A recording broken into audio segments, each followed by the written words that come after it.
This is what we're building today. It's just a storage shelf.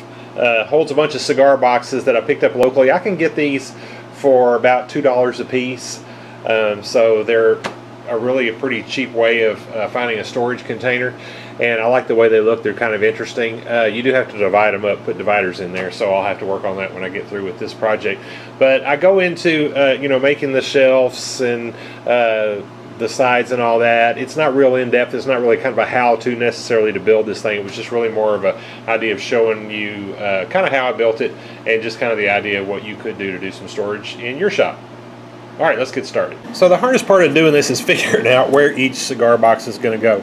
So I actually measured each and every one of them, and then I did this in Fusion 360.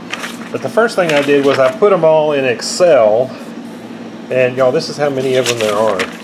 I forget, there's like 60 of them. So I put the width and the height on each one of them. I did do the length, but then I realized that the length was going to be all the same because I was going to put the longest side going deep into the wall, so this was just how wide they were. And I categorized them, and then the widest one for that column, so I sorted them by width, largest to smallest, and then I looked at the height, and I did width plus the clearance and height plus the clearance, and then I just added up until I got to as tall as the column could be for the shelf that I was going to put in, and that was my first column. And then I just kept doing that as I went down, and I wound up with 6 columns. Then this column over here, I had Excel calculate, if I add this height to that height to that height, so I could just go down a tape measure and just make these marks. Made it way easier and kind of kept me from making mistakes.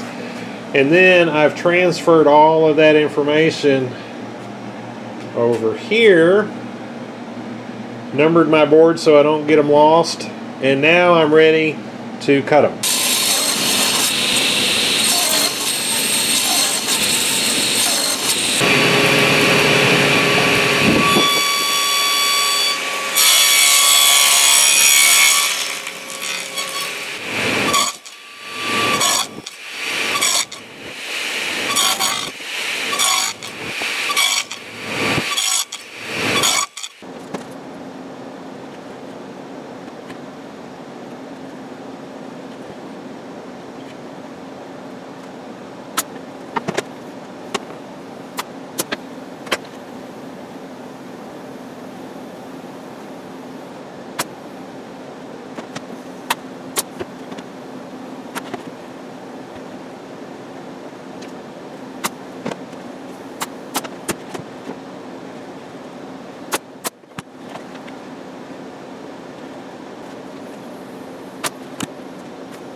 Alright, this is the jig that I've put together to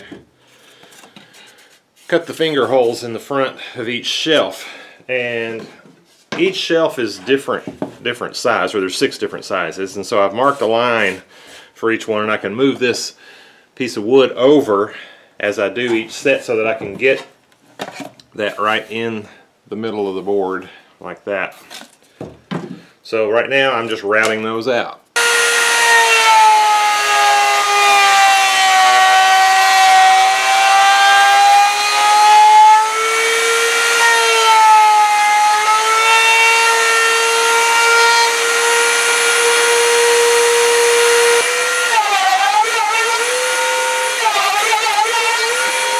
I got the carcass all put together, and I got the back on it, and I've gotten all the shelves cut and notched out, and I painted them with orange or amber shellac, and painted the insides of these. I'll come back and paint the rest when I get it dressed up. But Next thing I got to do is just get all of these slid in and glued in place. So I'm going to get that done next.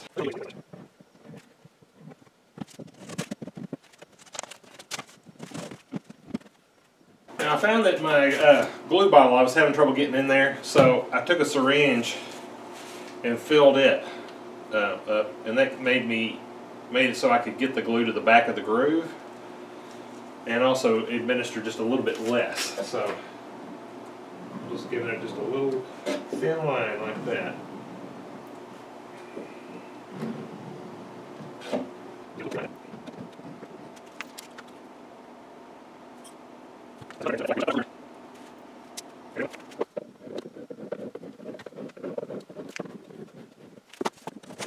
Well, here's the shelf all completed. As you can see, I've trimmed it out with some oak that I put some of that amber shellac on. And next thing I've got to do is get the cigar boxes in there. Alright, that's got all 67 of them loaded in there, and I got 2 more holes over here. I've got to pick up a couple more to fill that. But I'm real happy with the color, the way it turned out. I don't think it's showing up on camera quite as well. But I like the green and the amber together. And now all I got to do is get all these cigar boxes divided up so that I can put screws and nuts and bolts and all kind of stuff like that in them. So that ought to take me quite a while. Anyway, I hope this was interesting to you. Thank you for watching.